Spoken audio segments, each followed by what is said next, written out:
Like a new special marine warning.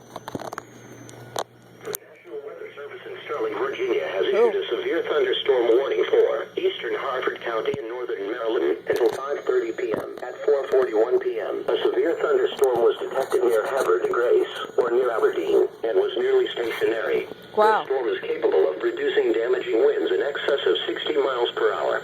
Locations impacted include rural eastern Harford County, rural southeastern Harford County. This is a dangerous storm. If you are in its path, prepare immediately for damaging wind gusts and frequent cloud-to-ground lightning. Move indoors to a sturdy building and stay away from windows. This storm is producing frequent cloud-to-ground lightning.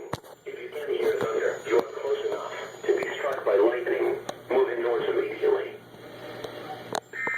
Turned on. A special marine warning remains in effect until... Yep. This video is sponsored by Arby's. Good mood food. Yay!